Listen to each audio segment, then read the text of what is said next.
যুবক রুটি বানায় আর পরে আস্তাগফিরুল্লাহ, রুটির দলা বানায় পরে আস্তাগফিরুল্লাহ, খামির বানায় আর পরে আস্তাগফিরুল্লাহ, রুটি নিয়ে উনুনের ভিতরে চুলার ভিতরে সেকা দেয় আর পরে আস্তাগফিরুল্লাহ, দোকানদারের কাছে কেউ আসলেই সে রুটি দেয় আর পরে আস্তাগফিরুল্লাহ, ক্রেতার কাছ থেকে টাকা নিয়ে ক্যাশ বক্সে রাখে আর কি পড়ে, আবার রুটি বানানো শুরু করে আর কি পড়ে, খালি এটাই পড়তেছে। ইমাম আহমদ ইবনে হাম্বল তো অবাক, কি রে এটা আবার কেমন যুবক, খালি আস্তাগফিরুল্লাহ।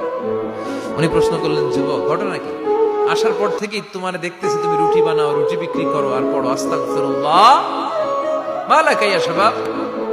যুবক বলে, আস্তাগফিরুল্লাহ আমার সবচেয়ে বেশি পছন্দের আমল, আমি সব সময় আঠার মতে ইস্তেগফারের সাথে লেগে থাকি আর সব সময় পড়তে থাকি আস্তাগফিরুল্লাহ, আর এর বদৌলতে আল্লাহ আমারে মুস্তাজাবুদ দাওয়া বানিয়ে দিয়েছে। আহমদ ইবনে হাম্বল তো অবাক, আনতা মুস্তাজাবুদ দাওয়া, তুমি মুস্তাজাবুদ দাওয়া রুটিওয়ালা? আমি এত বছর হাদিস পড়াই, আমিও তো মুস্তাজাবুদ দাওয়া না, আর তুমি রুটি বেচো বাজারে, তুমি মুস্তাজাবুদ দাওয়া, তুমি দোয়া করলে সব কবুল হয়ে যায়? যুবক বলে, না আনা মুস্তাজাবুদ দাওয়া, আমি আমার জীবনে যত দোয়া করেছি কবুল করে নিয়েছে কে? সব দোয়া কবুল করে নিয়েছে আল্লাহ, একটা দোয়া ছাড়া। কয়টা? আহমদ ইবনে হাম্বলের কৌতূহল, কিউরিসিটি আরো বেড়ে গেল, কি সব দোয়া কবুল হয়েছে একটা দোয়া ছাড়া? মাযালিকা দুআ ইয়া শাব, কি সেই দোয়া? যুবক এবার বলতে শুরু করলো, আমার জীবনে যে দোয়াটা আল্লাহ কবুল করে নাই সেটা হচ্ছে, আমি আল্লাহর কাছে অনেক চেয়েছি, অনেক দোয়া করেছি, যে আল্লাহ শুনেছি এই জামানার সবচেয়ে বড় মুহাদ্দিস, তার নাম নাকি ইমাম আহমদ ইবনে হাম্বল।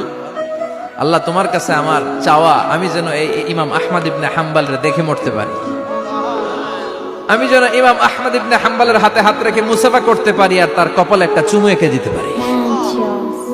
আহমদ ইবনে হাম্বল আবেগপ্রবণ হয়ে গেলেন, চোখের পানি ছেড়ে দিলেন, বললেন, যুবক তোমার এই দোয়াটাও কবুল হয়ে গিয়েছে।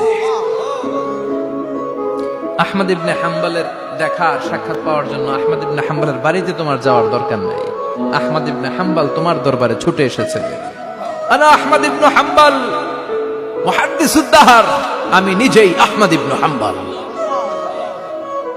যুবক চোখের পানি ছেড়ে দেয়, আহমদ ইবনে হাম্বল চোখের পানি ছেড়ে দেয়।